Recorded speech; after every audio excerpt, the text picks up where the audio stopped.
पेरणी चालू आहे. मुगाची पेरणी झाली आहे आमची. आधी आता मोड आलेला आहे का? हा मूग आम्ही 14-15 दिवस अगोदर पेरलेला होता. त्यावेळेस उत्तर महाराष्ट्रात मान्सून दाखल झाले असं दर्शवलं चॅनलवर. त्याच्यामुळे मग आम्ही पेरणी करून दिली आणि नेमका 9 तारखेला पाणी पडला. 9 तारखेला पेरणी केली आणि 10 तारखेला अजून पाणी पडून गेला, पण तो कमी पडला त्याच्यामुळे कमी उतारा आला तो.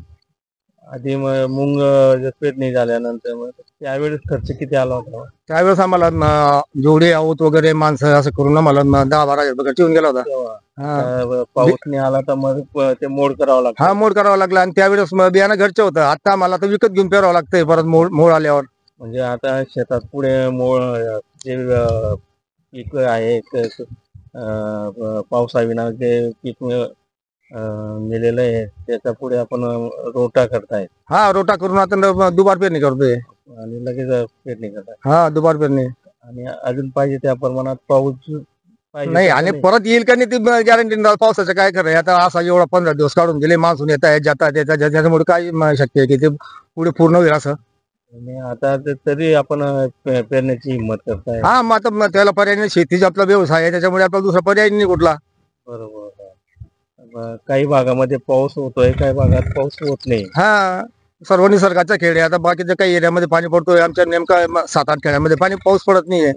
त्याच्यामुळे दुबार पेरणीचं संकट आहे आमच्यावर. पूर्ण कोरडवाहू आहे. कोरडवाहू आहे आमची शेती. अच्छा. आणि शासनाकडनं काही मदत मिळत नाही? काय नाही, तुटपुंजी मदतीने काय पूर्ण होतं शेतकऱ्याला. एवढं तर 2-4-5 हजार पण काय पूर्ण होतं. पैसे 20-25 हजार रुपये एका वेळेस खर्च होता आणि 2-4 हजार रुपये तुटपुंजी मदत असते, त्याच्याने काय पूर्ण होतं.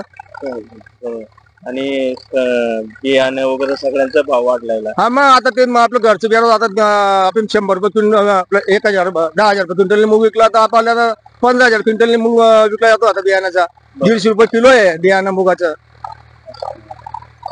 खतांचाही भाव वाढलेला आहे. सर्व खतांचे तर भरपूर भाव वाढून गेले ना. आता जी 10-20ची बॅग होती तिथं मिळतच नाही काही ठिकाणी. आता असं होऊन गेलं, जे मेन खत तेच मिळत नाही लोकांना.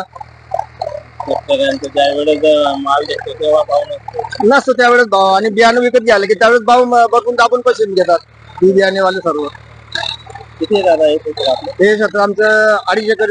2.5 एकर. हो. पूर्ण मूग हा, मूग मोडून आला तर मूग